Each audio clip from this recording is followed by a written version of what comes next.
Dream of the Red Chamber Chapter 42. We're picking up right where this massive garden party left off. The guests are packing up, but the mood has shifted completely. Yeah. We're moving from celebration to sickness. Into the departure of the peasant woman, Lu Laolao, from the incredibly wealthy Jia household. It sounds like such a simple goodbye scene on the surface, doesn't it? Yeah. But it is actually one of the most structurally important moments in the entire book.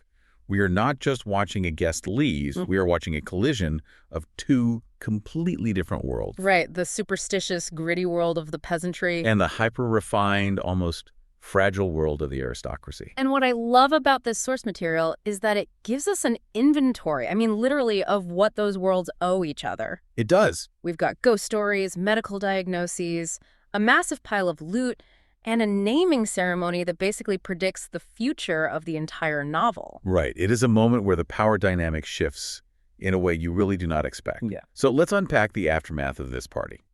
So Lu Laolao has been staying with the Jia family for, 2 or 3 days? She is this rustic, elderly village woman. She has seen things she has never dreamed of. She is eating food she can't even pronounce. She's overwhelmed. Totally. And as she is packing her bags to leave, she is just overflowing with gratitude. She tells Fengji, the manager of the household, that she is going to go home and chant Buddha's name every single day for their longevity. Which is a very traditional peasant response, right? She has no money. She has no goods to give them. Right. She can't pay them back in silver, so she pays them back in spiritual insurance. She is offering her time and her devotion. But then Fengji reveals that the party came with a pretty steep price tag. Yeah, Fengji basically tells her, don't be too happy yet. It turns out the matriarch, Grandmother Jia, has been struck down by illness. She has caught a chill from the wind. And worse. And worse, Fengji's own daughter, who we've been calling Daji, or Big Sister, is running a fever. And this is where we get that fascinating class contrast I mentioned. The Laolao hears this news, and she isn't surprised. Not at all. She doesn't offer the usual, oh, I'm so sorry. In fact, she has a very specific theory about why the wealthy get sick so easily. Oh, I love this part. She basically hits them with the hygiene hypothesis, but from, the 18th century. That's a great way to put it. She says, your kids are too clean. That is exactly what she says. She tells Fengji that in the village, the poor children run around in grave circles. Literal graveyards. Literal graveyards. And they are fine. They are rolling in the dirt. They're exposed to everything, and they are tough as nails. But the wealthy children, she says they are too noble and too clean. Too noble? That is such a backhanded compliment. It is, isn't it? She is implying that their very refinement makes them weak. She says because they are so delicate, their eyes are clean, which makes them susceptible to seeing spirits. So when the child went into the garden... Lu Laolao argues she didn't just catch a virus, she bumped into a spirit. So it's a supernatural diagnosis based on class difference. Yeah. The poor are tough enough to ignore ghosts. The rich are so delicate a spirit can knock them over. Precisely. And here is where we see the rational Fengji just crumble. Fengji is usually the sharpest, most cynical operator in the book. She's the CFO, the manager, the Iron Lady. Right. But the moment her daughter is sick and Lu Laolao suggests a supernatural cause, she immediately pivots. She calls for a servant to bring out the Yuxia Ji. Which is a divination book, right? Like a spiritual almanac. Exactly. It's a guide to the calendar and the spirit world. In this era, you didn't just look at a calendar to see the date, you looked to see the cosmic weather. So they look up the date, the 25th of the 8th month. And the book has a specific diagnosis. The sick person encountered a flower spirit in the southeast. A flower spirit? That sounds almost pleasant, doesn't it? You would think so. Like a little fairy? But clearly it is causing a high fever. In this context, these spirits are mischievous parasitic energies. It's a yin energy disturbing the child's balance. And the book doesn't just diagnose the problem. It prescribes the cure. It prescribes the cure. Yep. And the cure is incredibly specific. It's like a recipe. It really is. The book says they have to take 40 sheets of 5-colored paper money and send it 40 steps to the southeast. 40 sheets, 40 steps. Not 39, not 41. No, it's ritual magic. By imposing this strict order, numbers, directions, colors, they are trying to impose order on the chaos of the illness. And they do it immediately. Immediately. For both Grandmother Jia and the little girl, Daji. And the text says, almost instantly, Daji stops crying and sleeps peacefully. That is wild. So it worked, or at least they believe it worked. Right. It really highlights how, despite all their wealth and education, The Jie household is deeply steeped in this folk belief system when push comes to shove. It does. It shows that when you strip away the silk and the gold, they are just terrified parents looking for an explanation for why their child is hurting. And strangely, the peasant woman, Lu Lao Lao, is the one who holds the knowledge to fix it. The aristocrats have the money, but the peasant has the spiritual know-how. And that success gives Lu Lao Lao some serious credibility. Which leads us to the next big moment, which I think is the emotional core of this chapter. Feng Ji, the powerful manager, asks Lu Lao Lao for a favor. This is a huge turning point. Usually people are begging Feng Ji for favors, but Feng Ji looks at her sickly daughter and says, she needs a name. But wait, doesn't she already have a name? They call her Daji. Well, that's just a placeholder, like big sister. She needs a formal name. And Feng Ji believes that because the child is so delicate, she needs a poor person to name her. Why a poor person? The idea is that the poor are hardy, like weeds. If a poor person gives the name, their toughness might rub off on the child and press down her bad fate. It's like spiritual tough love. She wants to borrow Lu Lao Lao's survival skills, but there's a catch: the birthday. Right. Feng Ji reveals the child was born on the 7th day of the 7th month. Now, to a modern ear, 7 sounds lucky. But I'm guessing it's not. Not in the context of the time. For a girl, no. It was considered a very tricky date. It's associated with the legend of the cowherd and the weaver girl. Right, the lovers separated by the Milky Way. Exactly. They can only meet once a year. So being born on this day implies a life that might be lonely, filled with separation and tears. So Lu Lao Lao thinks for a second, and she pulls this brilliant rhetorical move. She comes up with the name Kiao. Kiao. It means coincidental, clever, or skillful. And her logic is just fascinating. She uses the strategy of fighting poison with poison. We're fighting fire with fire. Yes. How does that work exactly? She says, essentially, this is a tricky, coincidental birth date. Fine. Let's give her a tricky, coincidental name. By embracing the nature of the birth date rather than hiding from it, you neutralize the bad luck. You own it. And then she drops a prophecy. This gave me chills reading it. Me too. She says, if the girl is named Kiaoji, she will live a long life. But specifically, she says that even if she encounters misfortune or disaster, she will turn calamity into fortune. Because of this connection, turn calamity into fortune. It's the core theme of this child's future. And we have to pause on the social dynamic here. Oh, for sure. Feng Ji, who commands hundreds of servants, is humbling herself before a village woman, hoping that this peasant's blessing will save her daughter. It really bonds them together. It's not just charity anymore, it's a relationship. Feng Ji is buying karmic insurance. Exactly. But let's be real. Feng Ji is a pragmatist. She knows she can't pay for a name with just tea and sympathy. Right. The spiritual exchange is done. So now comes the material exchange. And oh my gosh, the material exchange. Lu Lao Lao is about to walk out the door with a staggering amount of stuff. It's like a game show prize package. It is. Pinger, the chief maid, takes Lu Lao Lao to see the pile of gifts. It is. Yeah, like she won the showcase showdown. It really is. And the text lists everything in detail, which I think is meant to emphasize just how wealthy the Jia family is compared to the rest of the world. Okay, let's run through the inventory because the details really matter here. First, the fabrics. We're talking high-end stuff. A bolt of green gauze, a piece of moon-white solid gauze for lining, 2 pieces of cocoon silk for jackets and skirts. And 2 more bolts just for New Year's clothes. Right. This isn't just, here's an old shirt. In this economy, fabric was currency. This is liquid assets. And then the food. They give her a box of palace-made pastries. Which is a huge status boost for Lu Lao Lao back in the village. Oh, yeah. Pinger even tells her, use these to treat your guests. Imagine serving Imperial Palace pastries to your farming neighbors. It elevates her social standing immediately. But the most practical food gift is the rice. 2 measures of imperial field rice. Pinger says it's hard to come by even for them and great for porridge. This isn't market rice. This is tribute rice grown for the emperor. Wow. And bags of dried fruits from the garden.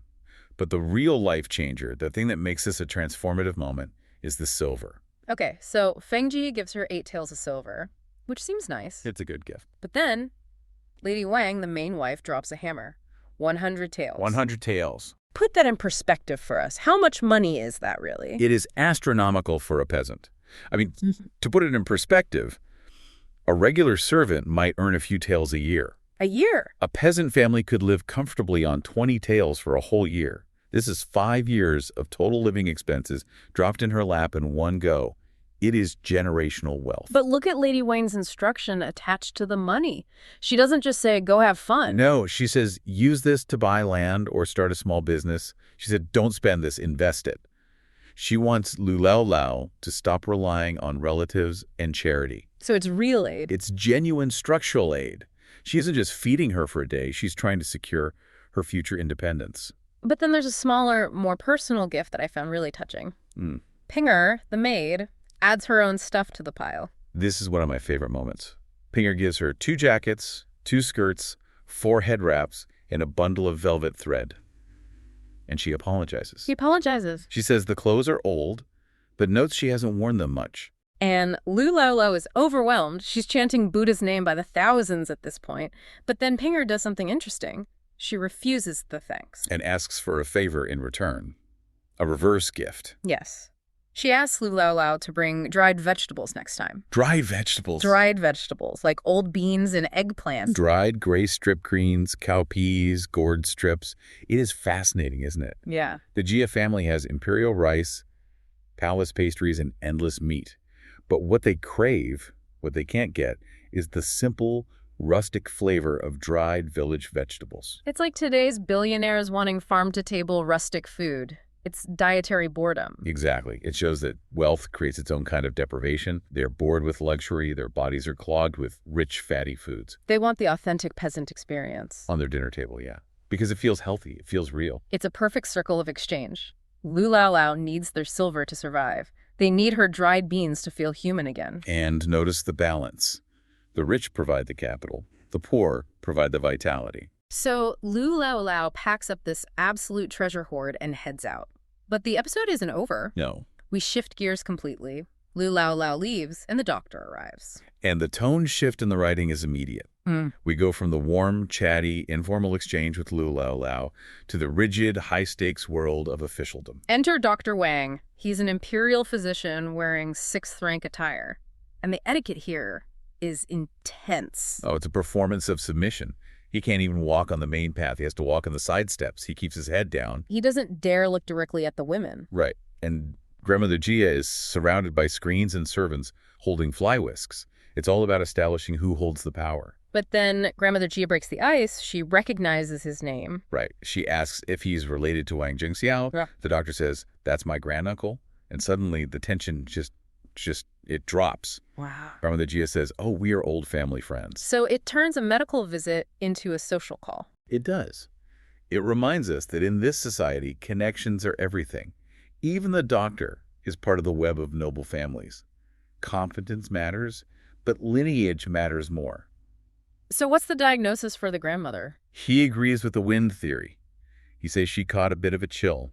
But notice his prescription. What is it? He says, no medicine needed.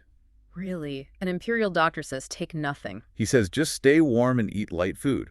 If she wants to take medicine, he'll write a prescription, but it's optional. That's very conservative. It is. He knows she's old and fragile, so he doesn't want to shock her system with strong drugs. But then he looks at Daji, the little girl who just had the paper money ritual done for her because of the flower spirit.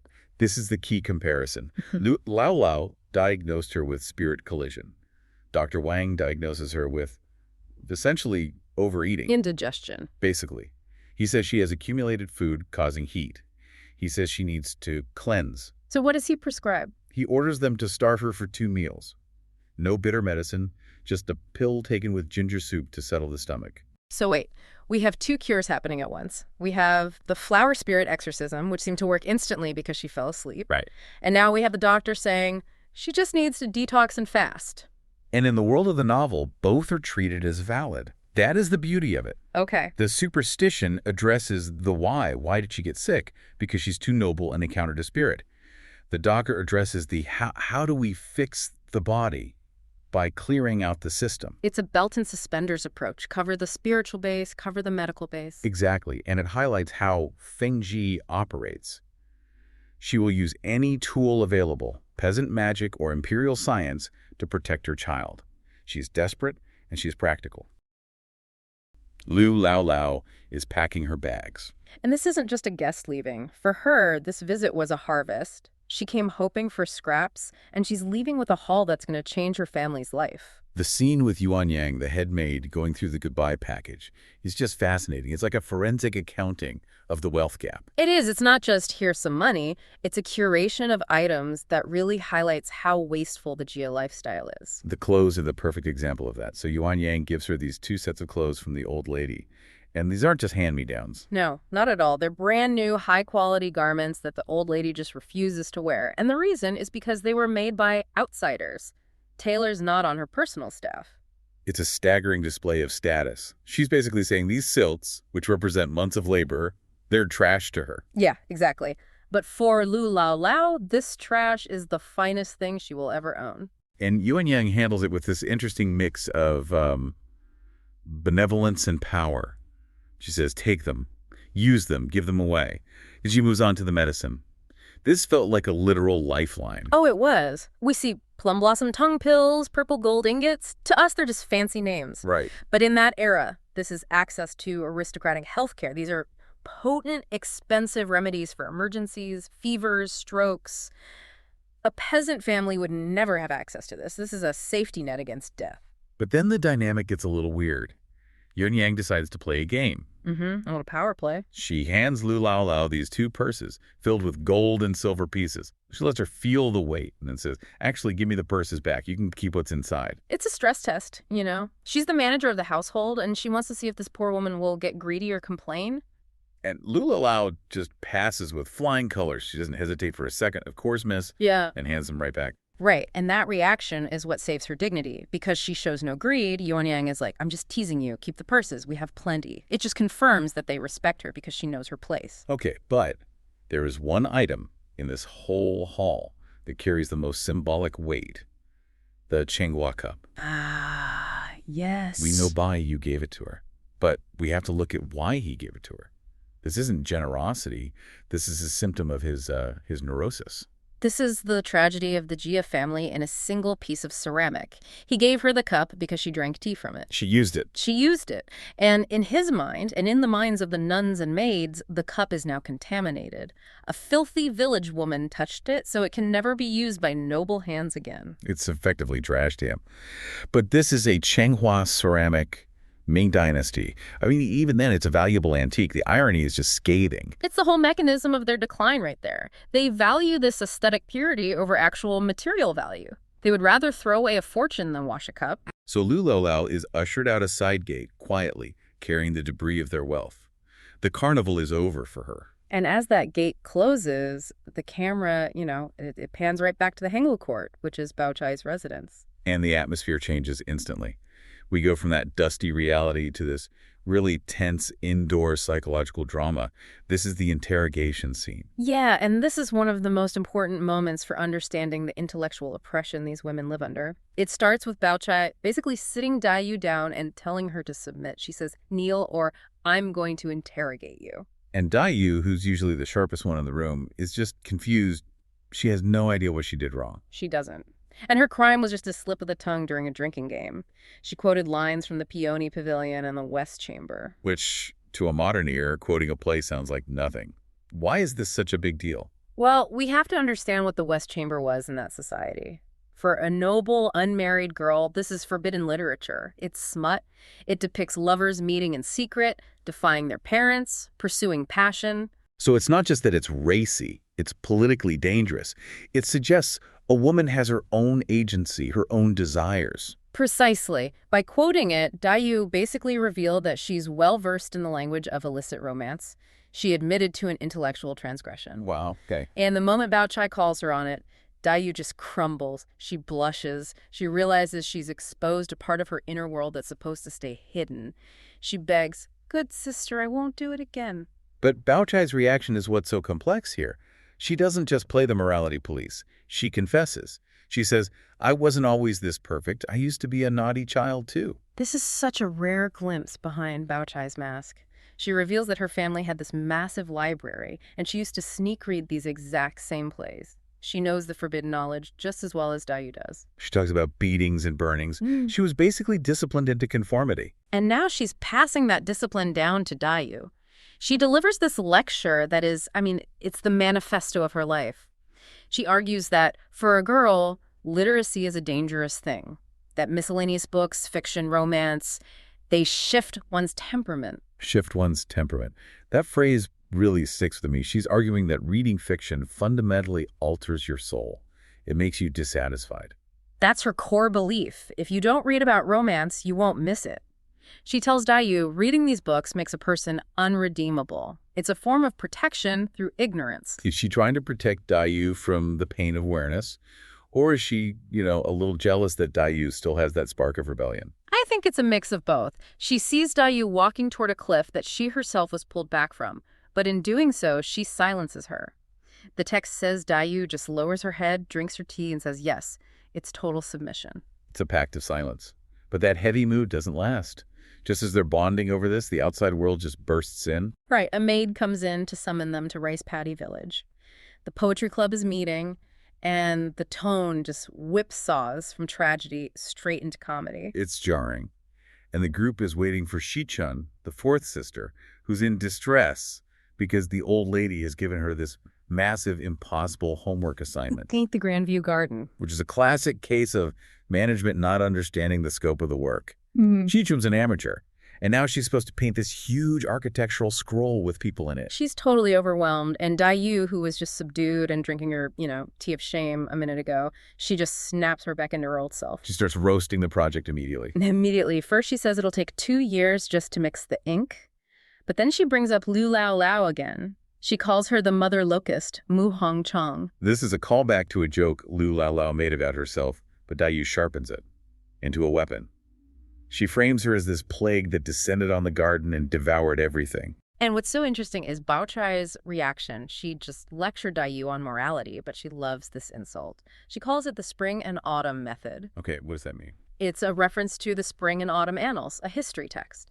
The style is famous for subtle words with deep meaning.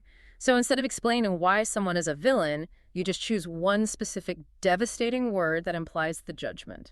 So Bao Chai is praising Dayu for her literary precision. Yeah. She's saying, you took a vulgar concept and turned it into this highbrow 3-word insult. Exactly. And it shows how the group bonds. They solidify their own status by mocking the outsider. They turn the poor relative into a caricature. But there's a massive irony here that we have to talk about. Dayu calls Lu Lao Lao a locust for eating their food. But you look at the economics of the Jia household. Yeah. Who are the real locusts? That is the central irony of the book. Lu Lao Lao is a farmer. She produces food. The residents of the Garden Bayou, Dayu, they produce nothing. They consume vast amounts of wealth, food, and labor. They are the parasites. Yet they have zero self-awareness about it. They laugh at the farmer for being greedy while they live in this bubble of total excess. And the joke culminates in this art project discussion. Dayu tells Yichun she has to paint the insects. She won't let it go. She insists that without the mother locust, the painting lacks historical reference. And she even gives the masterpiece a title. The diagram of the locust gorging, or the great chewing. It's so grotesque. Yeah. The imagery is just, wow. And the group just loses it. They explode with laughter.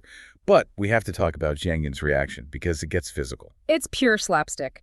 Zhang Yun is the tomboy, the energetic one, and she laughs so hard she completely loses motor control. She collapses backward. Onto her chair, but the chair is unstable, and she goes over. Completely over, legs in the air, taking the chair with her. It's chaos. Total chaos. Yeah. Baryu has to run over and peel her off the wall because she's still laughing too hard to even stand up. It's such a vivid picture. These refined nobles in the finest silks, rolling around on the floor, laughing at a poor old woman who just wanted to feed her family. It really highlights the cruelty of their innocence. They aren't trying to be malicious, but their privilege just blinds them. To them, Lu Lao Lao is just content. She's a meme. They consume her for entertainment. Meanwhile, Shichun, she's the fourth sister. She's been tasked by the grandmother, the matriarch, to paint the Grandview Garden. And for context, for anyone who hasn't read the book or, just needs a refresher, the Grandview Garden is not your average backyard with a swing set. Not at all. This is a massive, sprawling landscape. It has pavilions, man-made hills, complex waterways, bamboo groves, separate residential compounds. It's an architectural marvel. It's basically a small city. Exactly. Yeah. And Shichun is clearly feeling the pressure. She's stalling. She's overwhelmed. And this is where Bao Chai steps in. Ah, Bao Chai. Reading this, Bao Chai really comes off as the voice of reason, or maybe like a high-level consultant stepping into a failing project to get it back on track. Yeah, that's a good way to put it. She immediately diagnoses why Shichin is struggling. And she doesn't just say, oh, try harder. She identifies a technical skills gap. She points out that Shichun is accustomed to a style called zaiyi. Right. The term translates roughly to writing the meaning. It's impressionistic. It's all about capturing the spirit of a subject with, loose expressive brushwork. Okay. So if you're painting a single orchid or a mountain peak in the mist or a scholar by a rock, Sai is perfect. It's evocative. But Bao Chai looks at the Grandview Garden, this huge complex of buildings and walls, and just says, that style won't work here. Because the subject is just too complex. I mean, if you try to capture the spirit of an architectural compound with loose strokes, you'll just get a blur. It won't look like the garden. Right. She argues that to paint this garden, you need to have the hills and ravines already mapped out in your mind structurally before you even pick up the brush. And she gives this fantastic little lecture on composition. It's not just about painting what you see. She talks about this concept of hiding and revealing. Which is a core concept in Chinese art theory. And honestly, in good design everywhere, reality is messy. So messy. If you paint every single tree, every rock, and every servant exactly where they are, the painting will look cluttered and flat. Bao Chai explains that a painting requires editing. She uses the terms host and guest. I thought that was a great way to put it. It sounds like social etiquette, but it's for art. It's visual hierarchy. The host is your focal point, the main thing you want the viewer to see. The guest is the supporting scenery. Bao Chai is basically teaching Shichun that she needs to decide what matters. She says what needs to be added should be added. What needs to be reduced should be reduced. It's a strict editorial process. You're curating the view, not just recording it like a camera. Exactly. But then she pivots from the artistic theory to the hard engineering. She points out the garden is full of buildings, and drawing buildings requires a completely different skill set called jiwa. Jiwa. That's ruled line painting, isn't it? Yes. And this is where the art turns into drafting. Bao Chai warns Yichun that this isn't just about pretty trees. It's complex architecture with rigid perspective. You have to use rulers. You have to measure. She gets very graphic about what happens if you get this wrong. I love this part of the text. She says, and I'm kind of paraphrasing the translation here, if you aren't careful, the railings will be crooked, the pillars will collapse. It's a really practical point. Think about it. In that freehand style, a slightly crooked line on a tree branch adds character. It feels organic. Sure. But in architectural painting, a crooked line means the building looks like it's falling down. It breaks the illusion completely. She even says the tables will be squeezed into the walls and the flower pots will end up on top of the curtains. Which would turn the whole thing into a joke. It would look like an Escher painting gone wrong. And that leads her to another brutal point about painting people. She says if the density and folding of the clothes aren't perfect, the figures won't even look like people. She says they'll look like they have swollen hands or broken legs. Swollen hands. That is such vivid imagery. It's almost grotesque. It is. It emphasizes that in this style of art, it's called gongbi, or meticulous style, the anatomy of the clothing, the drapery, dictates the anatomy of the body underneath.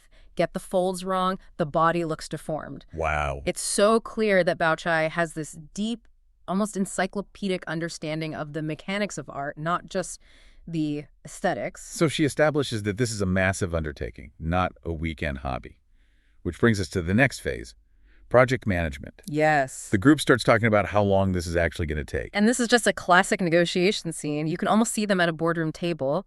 The original suggestion from the group Dai Yu and Li Wan are bantering about it is 1 year. 1 year seems like a long time for painting, but then again, after what we just heard, maybe not. Well, Bao Chai shuts that down. She says a year is too long. And her reasoning is really astute about human nature. She says if you give someone a year, they'll just procrastinate. Oh, for sure. The urgency is gone. She implies it would just be slacking off and it would never get done. That's Parkinson's law, right? Work expands to fill the time available. Exactly. Bao Chai knows that. But she also says 1 month is impossible. It's too short for the technical work. You can't rush the ruled lines for jiwa. So, like a good project manager, she splits the difference. She sets a firm deadline. 6 months. 6 months. That feels realistic given the scope she just laid out. Aggressive but achievable. But then they hit a resource problem. Bao Yu, the male protagonist, he jumps in here. He's always enthusiastic, always wants to help. But Well, he isn't always the most practical guy in the room. He's the idea guy who hasn't thought through the logistics. He's the one in the meeting who says, let's just use AI without knowing how it works. Right. He gets excited and says, hey, we have snow wave paper at home. It's huge and it holds ink well. And Bao Chai gives him one of her signature cold smiles. She shuts this down immediately, and it's so important to get why she does it. Snow wave paper, Schwelling paper, I mean, this stuff is incredibly fancy. It's a total status symbol. Right. It's the best you can get. But it's just the wrong tool for the job. Yeah. She explains that snow wave paper is great for calligraphy or those freehand sai landscapes. It absorbs ink to create that beautiful wash effect. But they aren't doing a wash. They're doing gongbi. Meticulous, heavy color painting. Bao Chai points out that this style requires heavy layering of mineral pigments, like rock-based paints. Wow. Snow wave paper won't hold up. It's not drag and wash resistant. If you try to layer heavy mineral blue or green on that paper, it will just turn into a soggy mess. The paper will pill and tear. So what's her solution? This part I thought was pure genius. Yeah. She remembers that when the garden was built, there was an original architect's blueprint. Yes. She tells Bao Yu to go get that blueprint from Madame Wang.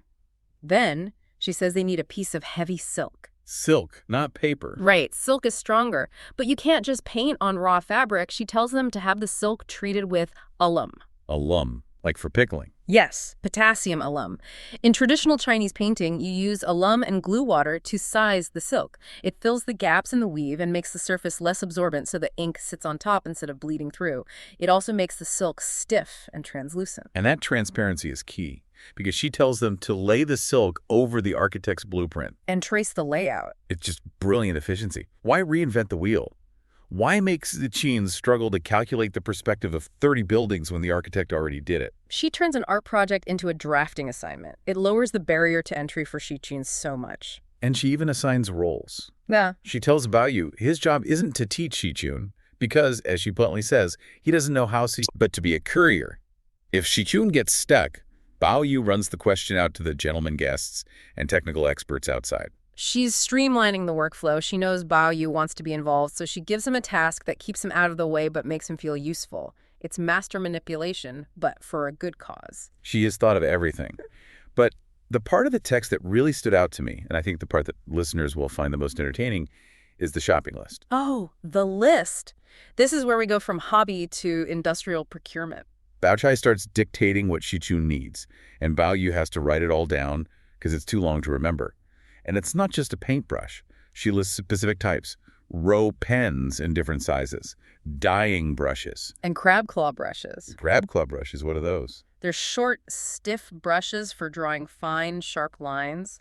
Perfect for all that architectural detail. She also lists whisker or eyebrow brushes, which are incredibly delicate. And the pigments. It's not a Crayola set. She lists 4 ounces each of Arrowhead Vermilion, Southern Ochre, Mineral Yellow, Mineral Blue, Mineral Green. And you have to remember, these are heavy, natural mineral pigments.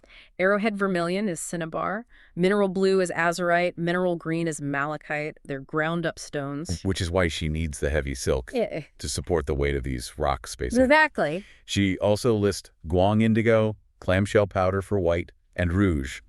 And then the metals, hundreds of sheets of red flying gold and green gold leaf. It just shows the opulence she's imagining. This isn't a sketch. It's going to be a shimmering, professional-grade scroll.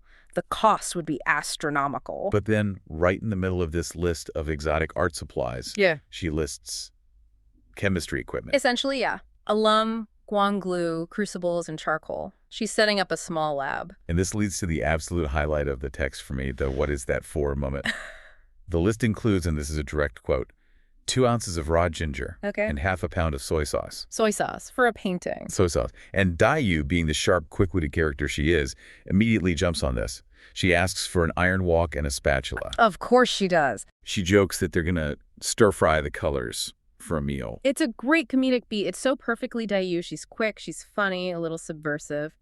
She sees soy sauce and immediately thinks dinner. But Bao Chai is not joking. Why do they actually need ginger and soy sauce? Right. Is it some ancient superstition? No, it turns out it's thermodynamics and material science. Bao Chai explains that they have to melt glue to bind the pigments. You can't just mix crushed rocks with water. They'll fall right off. Right, you need a binder. So they melt glue sticks in these rough ceramic dishes over a charcoal fire. The problem is rough ceramic is porous and brittle. If you put it right over a live fire, the thermal shock will cause the dish to crack, or, as Bao Chai says, to explode. So the dish shatters and you lose all your expensive glue and pigment. Exactly. So the ginger and soy sauce are a tempering agent. You rub the ginger juice and soy sauce on the bottom of the ceramic dish before it goes on the fire. It's like a heat shield. Effectively, yes. The proteins and sugars in the soy sauce with the ginger, they seal the pores of the ceramic. As it heats up, it creates this carbonized buffer layer that distributes the heat more evenly. It stops the ceramic from shattering. That is incredible. I mean, think about the level of knowledge there. It's not just, I know how to paint. It's, I know the material properties of our ceramic dishes. She knows the chemistry of soy sauce better than the cook. And the architecture of the garden better than the residents. That's the point the author's making. The text says everyone present, even the servants, listened and said, oh, so that's the reason. It's this collective moment where they all realize Bao Chai's knowledge extends into the gritty, practical mechanics of how the world is actually built. It really demystifies that idea of the effortless masterpiece. We see these beautiful ancient scrolls, but there's nothing effortless about tempering ceramic dishes with soy sauce to prevent explosions. It puts the work in artwork. And this all segues so beautifully into the character dynamics. Because this isn't just a technical manual, it's a novel. We see this tension between knowledge and wit, but also a lot of affection. Let's talk about that, because there's some great banter here. Earlier in the scene, Li Wan, the eldest widow, is teasing Dayu. Right. Dayu is known for her sharp tongue. She's the one who makes this stir-fry joke, and Li Wan calls her out on it. She playfully curses Dayu. She does. She says she hopes Dayu marries into a family with a fierce mother-in-law and some nasty sisters-in-law. Which, in that cultural context, is basically a death sentence. It is, but it's meant affectionately. The point is, I hope you meet someone who can actually handle you because we let you get away with everything. It shows she's loved, but also that she's a handful. And then, after that huge shopping list is read out, the boxes, the fabrics, the gold leaf, Dayu whispers a joke to Tanshin. She says Bao Chai has gotten confused. Right. She whispers that Bao Chai is accidentally writing out her own dowry list. That is such a bold joke, implying Bao Chai is preparing to get married because she's asking for so much stuff. It's a classic Dayu dig. Witty, a little bit cutting, but also very funny. It just punctures Bao Chai's serious, professional demeanor. And Bao Chai catches her. Oh, she does. She turns around and threatens to pinch Dayu's mouth. She says something like, "Do you still have ivory in that dog's mouth of yours?" Which is a play on an idiom meaning, can nothing good come out of your mouth? But she doesn't actually do it, right? No. And this is where we see this wonderful reconciliation. Bao Chai goes to pinch her, and Dayu immediately switches tactics. She stops being the sharp-tongued wit and plays the pitiful little sister card. Ah, smart move. Very smart. She says, Pinner is young. Spare me. She asks Bao Chai to be the bigger sister and teach her, not punish her. And it works. Instantly.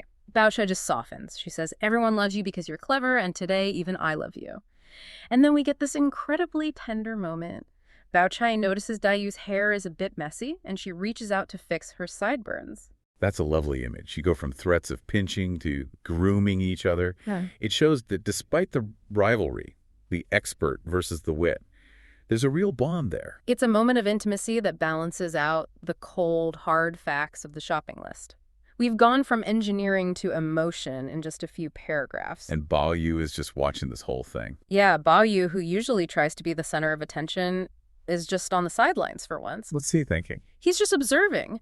He regrets that he didn't get to fix Dayu's hair himself. He thinks about how he should have done it earlier, but then he has this realization. Yeah. He realizes that seeing the two sisters bond like this, seeing Bao Chai take care of Dayu, is actually a better outcome than him interfering. That's a significant moment of growth for him, realizing he doesn't always have to be the one providing comfort. Sometimes just stepping back is the right move.